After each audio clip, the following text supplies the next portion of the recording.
Сәлем. Мен бүгін самооценканы көтеру, жалпы өзіңді бағалы сезіну, өзіңді ешкімнің алдында құрбан қылмау, адамдардың ойымен өмір сүрмеудің, жеке дара өзіңіздің жеке адам екеніңізді сезінудің құпия техникасымен бөлісейін. Сіз өзіңізді қашан дамытып, өзіңізбен өзіңіз самооценка дейді ғой, өз бағаңызды көтерген кезде өзгелер туралы ойыңыз, өзгелер туралы сізге деген өзгелердің пікірі өзгеріп кетеді. Неге осы көп адам болғанда самооценкасы төмен адамдар көп жағдайда былай ойлайды екен, анау бірдеңе деп қояды, білінбей бірдеңе дейді, сөйтіп айтып кетіпті, солай депті деп ылғи айтып жүреді екенбіз да. Ол айтып жүрудің себебі сіз солай айтады дегені үшін солай айтады. Өйткені біз соны ішімізден солай әрқашан білмейміз, но солай айтып жүреміз. Адамның миындағы нейрондардың құдіреті өте сондай күшке ие. Біз нені көп айтамыз, соны біз өмірімізге тартамыз. Енді оны көп естіген шығарсыздар, бірақ соны осознанно жақсы жағына өзгертудің амалы ешқашан солай айтама деп ойламаңыз. Ойламаңыз дегенде, ойламай әрекетсіз емес.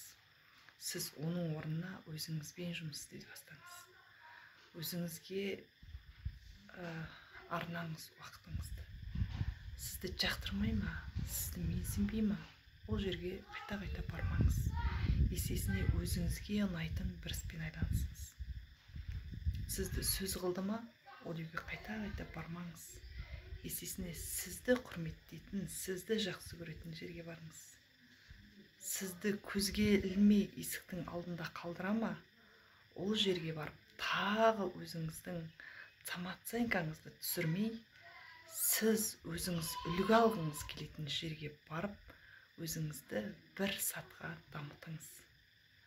Әрқашан сіздің фокусыңыз, жалпы ниетіңіз, енді бұны түсіну қиын, бірақ қайта көрген кезде, мүмкін бір айдан кейін, мүмкін 3 айдан кейін, мүмкін 6 айдан кейін, білмеймін, сол кезде сізге осознанно бұл нәрсе түсінікті болады. Бұл нәрсені естіген кезде, расын айтсам, мен бұны 3 жыл бұрын естігем. Ол кезде мен дәл қазіргі сәттегідей бұндай нәрсені, бұны түсінбеген. Вау деген жерге бар деген. Қалай барасың? Барасың, осыда айтады деген сияқты.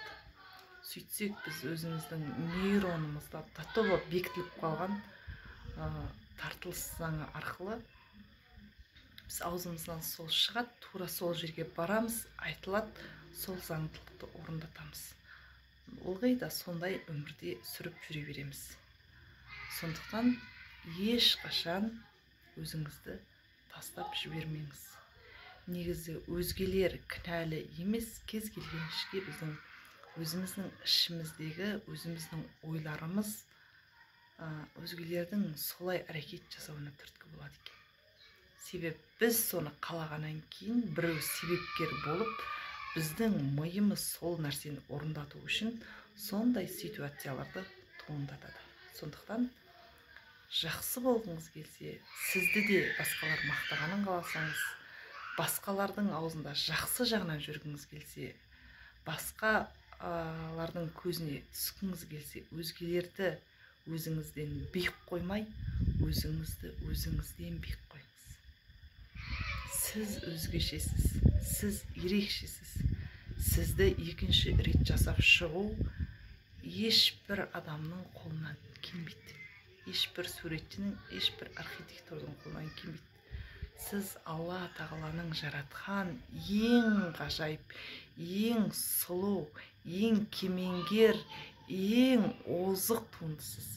Бұл ғаламда сізбен таласатын, сізбен алмастырылатын, сіздің орныңызға сіз деп қоятын еш нәрсе жоқ. Сондықтан өз бағаңызды өзгемен салыстырмаңыз. Өзіңізді өзіңізден жоғары қойып, әрқашан ішкі қалауларыңызды, өзіңіздің кім болғыңыз келеді, сол точкаңызға ақырын қадамдар жасаңыз. Өзгеге ренжімеңіз, өзгені ренжітпеңіз, өзіңізді де ренжітпеңіз, өзіңізді қабылдаңыз. Сол кезде әлем сізге стрелкасын бұрады.